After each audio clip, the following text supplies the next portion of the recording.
జై శ్రీమన్నారాయణ. అందరికీ నమస్కారం. ఈరోజు మనం విష్ణు సహస్రనామంలోని 49వ శ్లోకంలో ఉన్న నామాల యొక్క పూర్తి వివరణ తెలుసుకుందాము. సువ్రత సుముఖ సూక్ష్మ సుఘోష సుఖద సుహృత్ మనోహరోజిత క్రోధో వీరబాహుర్విదారణ. సువ్రత సువ్రత లోక కళ్యాణం కోసం పరమాత్ముడు అనేక వ్రతములను చేస్తాడు. ధర్మమును ఉద్ధరించడానికి, సజ్జనులను రక్షించడానికి, లోక కంటకులను సంహరించడానికి ఆ వ్రతముల చేత పొందు కర్మఫలములకు అతడు అతీతుడు. అందుచేత సువ్రత అని చెప్పి ఇక్కడ స్తుతించబడుతున్నాడు. సు అంటే సజ్జనులు అన్నమాట. వ్రత అంటే వ్రతాలు. సజ్జనులను రక్షించడానికి వ్రతములను చేస్తాడు కాబట్టి స్వామి సువ్రత అని చెప్పి చెప్పబడుతున్నాడు. తర్వాత నామం సుముఖ. సుందర చైతన్య స్వరూపుడు, జ్ఞానధర్మ స్వరూపుడు, సకల శక్తిమంతుడు అయినటువంటి శ్రీమన్నారాయణుడు తనను ధ్యాన జప తపముల చేత ఆరాధించబడు భక్తులకు ప్రసన్నవదనుడు. జీవులందరూ కోరుకొను మోక్షస్వరూపుడైన ఆ నారాయణుడే సుముఖ అని చెప్పి ఇక్కడ చెప్పబడుతున్నాడు. అంటే అతడే సమస్త సృష్టికి కూడా దివ్యమంగళ సాన్నిధ్యం అని చెప్పి మనం తెలుసుకోవాలి. అందుకనే స్వామిని మనం సుముఖ అనే నామముతో స్తుతించుకుంటున్నాము. తర్వాత నామం సూక్ష్మ.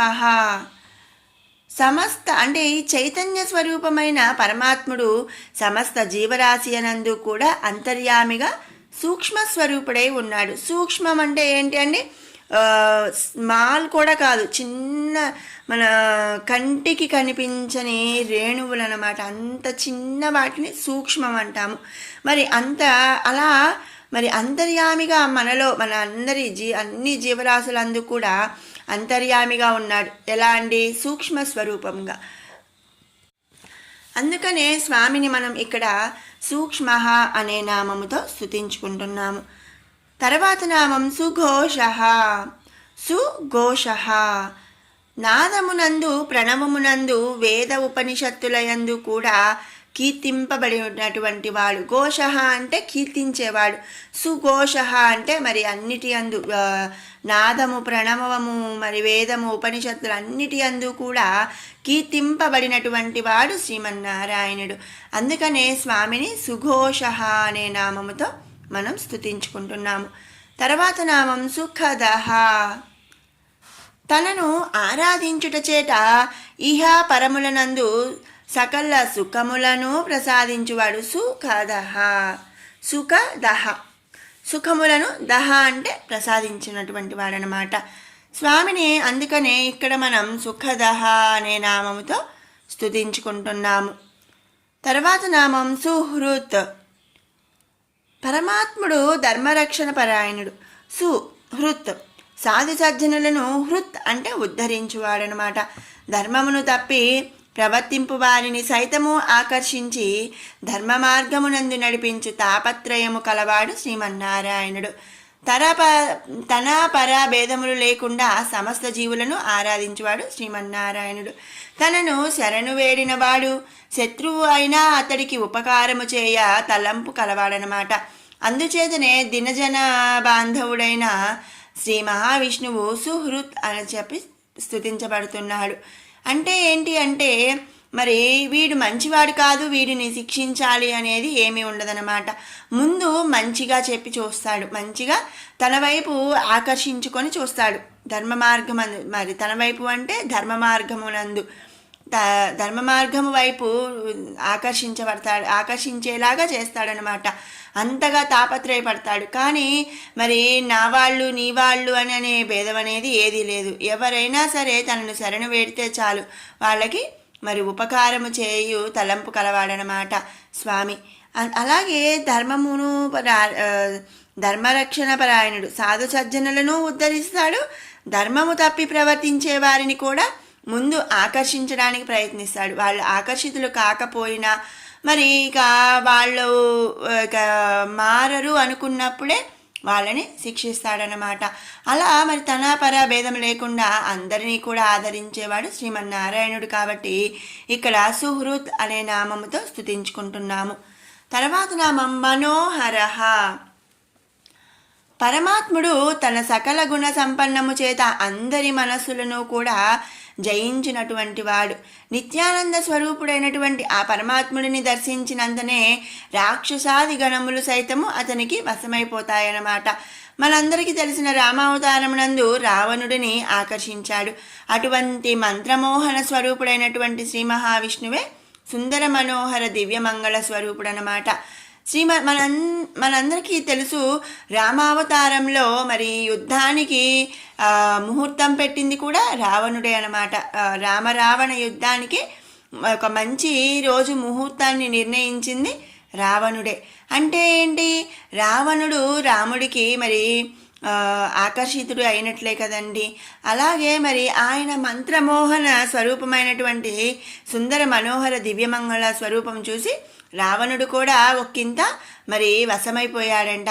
అలా రాక్షసాది గణముల సైతము అతనికి వశమైపోయేలాగా ఉన్న సుందర మనోహర దివ్యమంగళ స్వరూపుడు శ్రీమన్నారాయణుడు. అందుకనే స్వామిని ఇక్కడ మనోహరః అనే నామముతో స్తుతించుకుంటున్నాము. తర్వాత నామం జితక్రోధః. జితక్రోధః, క్రోధము అంటే కోపం. పరమాత్ముడు చిదానంద స్వరూపుడు. అతడికి ఎవరి మీద కూడా కోపం ఉండదు. వారి వారి కర్మానుసారమే పరమాత్ముడి నుండి వాటి ఫలములను పొందుతారన్నమాట. ధర్మ సంస్థాపన కోసం, లోక కళ్యాణం కోసమే సంహారం చేస్తాడు. మరి ముందన్ని నామాల్లో మనం చెప్పుకున్నాం, ఆయన క్షమాగుణం కలిగిన వాడు. మరి అలాగే అందరినీ కూడా సుహృత్ అంటే అందరినీ కూడా ఆదరించేవాడు. అలాగే మరి అందరినీ కూడా అంటే ఎట్లా అంటే ఎంతో ఓర్పు సహనంతో అన్నీ కూడా ముందు భరిస్తాడు. ఇక వీళ్ళు మారరు అనుకున్న సమయంలోనే మరి స్వామి అది కూడా ఎందుకండి, లోక కళ్యాణం కోసమే రాక్షసులను సంహారం అనేది చేస్తాడనమాట. అది ఏంటి, వాళ్ళ కర్మానుసారమే పరమాత్ముడి నుండి వాటి ఫలములను పొందుతూ ఉంటారు. అంతే కదా. మరి మనం మామిడి చెట్టు పెట్టామంటే దానికి మామిడి కాయలే వస్తాయి, కానీ మరి వేరే కాయలైతే రావు కదా. అదేవిధంగా మరి అన్ని అధర్మ కార్యాలు చేసిన వాడికి మరి స్వామి చేతిలో సంహారమే వస్తుంది, కానీ ఆయన ద్వారా ఉద్ధరింపబడడు. కాబట్టి స్వామిని ఇక్కడ జితక్రోధః అనే నామముతో స్తుతించుకుంటున్నాము. తర్వాత నామం వీరబాహుః. లోక కళ్యాణం కోసం, ధర్మరక్షణ కోసం పరమాత్ముడు ధర్మహీనులను సంహరించుటకు బలమైన బాహువులను కలిగి ఉన్నవాడు. వీర బాహుః. బాహువు అంటే బాహువులన్నమాట. నరసింహస్వామి అవతారమునందు హిరణ్యకశిపుడిని తన బాహువులతోనే చీల్చి సంహరించిన శ్రీ మహావిష్ణువే వీరబాహు అని చెప్పి ఇక్కడ చెప్పబడుతున్నాడు. మనందరికీ తెలిసిన విషయం, హిరణ్యకశిపుడు ఎలా చనిపోయాడండి నరసింహావతారంలో. ఆయన ఒక వరం కోరుకున్నాడు. ఏం వరం? నింగిలో కానీ నేల మీద కానీ చంపబడరాదు, ఆడవారితో కానీ మగవారితో కానీ చావు రాకూడదు. అలాగే మరి జంతువుతో కానీ మరి మనుషులతో కానీ ఎవరితో కూడా చావు రాకూడదు. ఉదయము చావకూడదు, రాత్రి చావకూడదు. ఇలా కొన్ని మరి చెప్పి ఆయన ఒక వరం అనేది తీసుకున్నాడు. ఆ వరానికి తగ్గట్లుగా మరి నరసింహావతారం ఎలా ఉంటుంది, అటు మనిషి కాదు, అటు జంతువు కాదు. సింహము పైన సింహం తలకాయతో మనిషి శరీరంతో ఉంటాడు. ఇక రాత్రి కాదు పగలు కాదు, రాత్రి కాదు పగలు కాదని మరి ఎప్పుడు చంపాడండి? సంధ్యా సమయంలో ఆయన్ని హిరణ్యకశిపుణ్ణి చంపుతాడు. ఇక నేల నింగి కాదు కాబట్టి గడప మీద కూర్చొని, ఏ ఆయుధంతో కూడా చావు రాకూడదు కాబట్టి ఆయన చేతికున్న గోళ్లతో హిరణ్యకశిపుడిని మరి చీల్చి సంహరిస్తాడు. అంత గొప్ప బాహువులు ఉన్నవాడు కనుక శ్రీ మహావిష్ణువుని వీరబాహుః అని చెప్పి స్తుతించుకుంటున్నాము. ఇది 49వ శ్లోకంలోని నామాల యొక్క పూర్తి వివరణ. ఇప్పుడు 41వ శ్లోకం నుంచి 50వ శ్లోకం వరకు కూడా ఒకసారి పారాయణ చేసుకుందాము.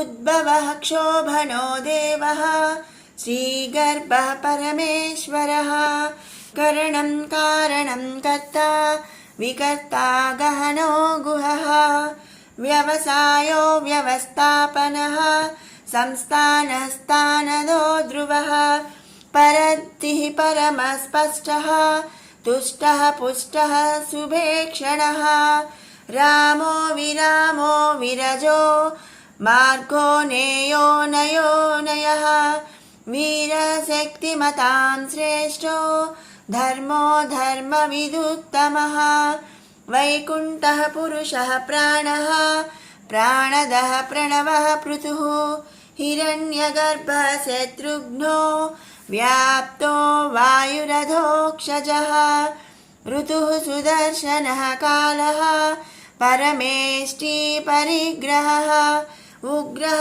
संवत्सरो दक्षो विश्रामो विश्वदक्षिणः विस्तारस्तावरस्ताणुः प्रमाणं बीजमव्ययम् अर्थो नर्थो महाकोशो महाभोगो महाधनः अनिर्विण्णः स्तविष्टो भूत् धर्मयूपो महामुमकः नक्षत्रनेमिर्नक्षत्री क्षमः क्षामः समीहनः यज्ञयुज्यो महेज्यश्च क्रतुः सत्रं सतां गतिः सर्वदर्शी निवृत्तात्मा सर्वज्ञो ज्ञानमुत्तमम् सुव्रतः सुमुखः सूक्ष्मः सुघोषः सुखदः सुहृत् मनोहरो जितिक्रोधो वीरबाहुर्विदारणः स्वापनः स्ववसो व्यापी नैकात्मा नैककर्मकृत् वत्सरो वत्सलो वत्सी रत्नगर्भो धनेश्वरः। ॐ श्रीमन्नारायणाय नमः।